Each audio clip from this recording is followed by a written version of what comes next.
अस्सलाम वालेकुम। मज़ीद न्यूज़ के साथ मैं हूं वसीम अली हैदर। यहाँ पे आपको एक आम खबर से आगाह करते हैं। साहिवाल के नवाही गांवचा के 120 गोड़ीपाल अराजी से दरख्तों की फरोख्त का सिलसिला जारी। मजीद तफसीलात जानते हैं अपने नुमाइंदा मोहम्मद जहूर से। जी जहूर, क्या तफसीलात है आपके पास?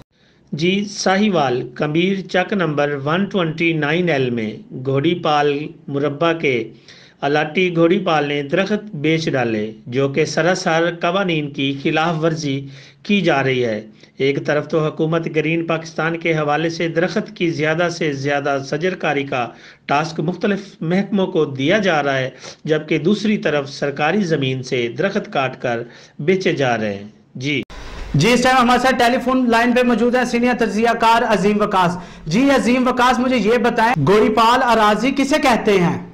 जी वसीम, ये घोड़ीपाल अराजी जो है ये ब्रिटिश दौर में ये सिलसिला शुरू हुआ था कि जो अंग्रेज़ ने अपने अपने जो अंग्रेज़ के मंजूर नज़र लोग होते थे, जो उनके लिए मुखबरी का काम करते थे, या जो उनके मंजूर नज़र पटवारी या तहसीलदार या जो भी सरकारी एहलकार होते थे, उनको नवाजा जाता था। अंग्रेज़ ने ये कानून बनाया था कि अपने लोगों को नवाजने के लिए एक घोड़ी और उसके साथ कुछ अराजी मुरब्बा होती थी, या 2 मुरब्बे भी 2 घोड़ियों के बदले दिए जा सकते थे।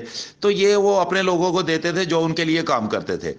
तो ये वो इन लोगों को ज़मीन देकर और घोड़ी देकर ये सिर्फ एक कानून उन्होंने बनाया, सिर्फ इस मकसद के लिए कि अपने लोगों नवाजे हुए लोगों से वो फ़ायदा हासिल कर सके।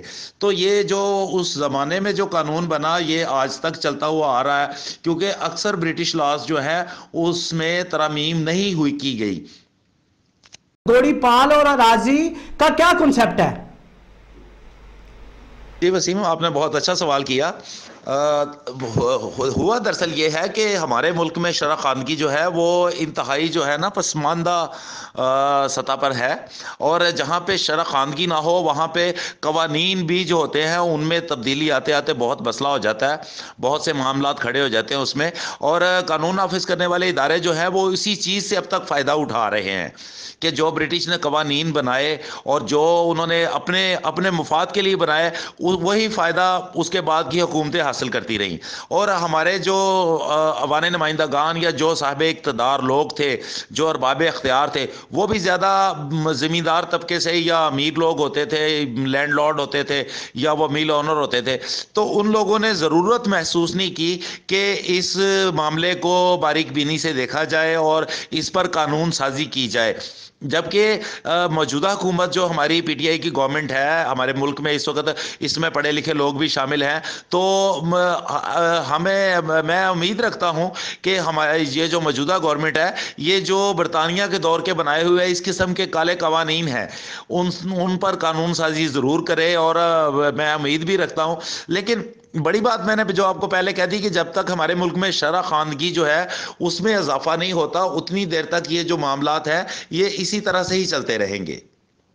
तफसीलात से आगाह करने का बहुत शुक्रिया। मजीद खबरों और अपडेट्स के लिए विजिट कीजिए हमारी वेबसाइट।